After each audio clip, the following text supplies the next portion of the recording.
আসসালামু আলাইকুম, কেমন আছেন সবাই? আশা করি সবাই ভালো আছেন। আলহামদুলিল্লাহ আমিও ভালো আছি আপনাদের দোয়াতে। তো অনেক দিন ধরে আপনাদের সাথে বড় ভিডিও ছাড়া হয় না। আসলে ছোট ভিডিও ছাড়লে কি হবে, বড় ভিডিও তো অবশ্যই আপনার সাথে শেয়ার করতে হবে। তো ভাবলাম আজকে আমি একটা ভিডিও আপনার সাথে শেয়ার করি। আর আমার ভিডিওটা হচ্ছে আজকে আমি আমার বাসায় অনেকগুলো ফুল আছে। তো এই ফুলগুলো আসলে আমার খুব পছন্দ। আমি খুব পছন্দ করি আমার ঘরের চারপাশে ফুল রাখাটা। আমার কাছে অনেক ভাল লাগে। এই বদ অভ্যাসটা কার কার ভালো লাগে জানাবেন। আমার হচ্ছে প্রায় বেশিরভাগ জায়গায় ফুল রাখা, ছোট ছোট ফুলগুলো, টবের যে ফুলগুলো সেইগুলো, ঝুলন্ত ফুলগুলো রাখা। তো ফুলগুলো প্রায় 1 থেকে 2 মাস পর পর পরিষ্কার করা লাগে, বাট আমি এটা পরিষ্কার করতে আমার কাছে কেন জানি আবার অলসই লাগে। তো ভাবলাম যে ফুলগুলো পরিষ্কার করি বা কীভাবে পরিষ্কার করবো সেই ভিডিওটা আপনাদের সাথে শেয়ার করি।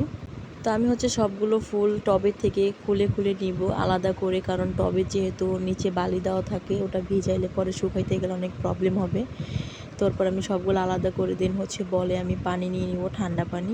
তারপর হচ্ছে আমি ভিনেগার দিয়ে দিব পানির সাথে, এবং আমি কিছু পরিমাণ সোডা দিয়ে দিব।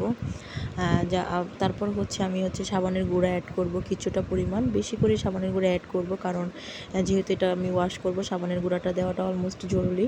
তারপর হচ্ছে আমি লতাগুলোকে আগে দেবো, আর আমি প্রত্যেকটা ফুলকে হাতে নিয়ে সুন্দরভাবে ডলে ডলে রাখবো, কারণ হচ্ছে যেহেতু আমার অনেকগুলো ফুল আমি সবগুলোকে ভিজাবো, আগে ভিজিয়ে দেন হচ্ছে ডলবো।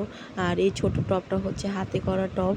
তো আমার হচ্ছে ফুল অনেক পছন্দ, ঘরের চারপাশে ফুল থাকাটা আমার খুব ভালো লাগে। আমি সবগুলো ফুলকে একটু একটু করে ভিজিয়ে নিব, আর টবগুলোকে আমি আলাদা করে রাখবো। আর আমি ভিজিয়ে প্রায় 10 মিনিটের মতন রাখবো, কারণ যেহেতু আমি এটার সাথে ভিনেগার আর সোডা অ্যাড করেছি, অবশ্যই আমার একটু টাইম লাগবে। তারপর হচ্ছে আমি ফুলগুলোকে 10 মিনিট পরে হাত দিয়ে ভালোভাবে সুন্দরভাবে একটু ডলে ডলে হালকা করে আমি পরিষ্কার পানিতে 2 থেকে 3 বার ধুয়ে নিব। আমি হচ্ছে পরিষ্কার পানিটা 2 বার চেঞ্জ করেছি। তো আমি একবার শেয়ার করেছি আপনাদের সাথে। যাদের ঘরে এরকম অনেকগুলো ফুল আছে তারা এভাবে পরিষ্কার করতে পারেন, কারণ এভাবে পরিষ্কার করলে ফুলগুলো অনেক পরিষ্কার হয়। আর ফুল তো পরিষ্কার করা খুব প্যারাময়, কারণ এত সুন্দর সুন্দর ফুলগুলো যদি পরিষ্কার না করি তাহলে কি আর ভালো থাকে। দেন হচ্ছে আমি এগুলোকে সুন্দরভাবে পরিষ্কার করার পরে আমি রেখে দিব। আর এই হচ্ছে কিছুগুলো ফুল, দেখেন আমার ফুলগুলো, এটা হচ্ছে ফুলের যে টবগুলো, সেইগুলো টবগুলোকে আমি একটা একটা করে পরিষ্কার করব, কারণ এগুলো টবগুলোকে আলাদাভাবে পরিষ্কার না করলে হয় না, যেহেতু টবের নিচে বালি থাকে। আর এই হচ্ছে আমার ফুল ওয়াশ করার পরে আমি শুকানোর জন্য বলে রেখে দিব। আমারটা প্রায় শুকানো হয়ে আসছে, আর দেখেন কত ফুল দেখলেই চোখ জুড়িয়ে যায়, কারণ ফুল আমার খুব পছন্দ, বারবারই বললাম।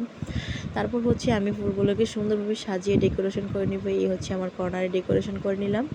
তো আজকের ভিডিওটা কেমন লেগেছে অবশ্যই জানাবেন। আর যারা যারা ফুল পরিষ্কার করতে চান এভাবে পরিষ্কার করে দেখতে পারেন, অনেকখানি পরিষ্কার হবে। তো আজকের ভিডিওটা এতটুকুই থাকবে। সবাই ভালো থাকবেন, সুস্থ থাকবেন। আল্লাহ হাফেজ।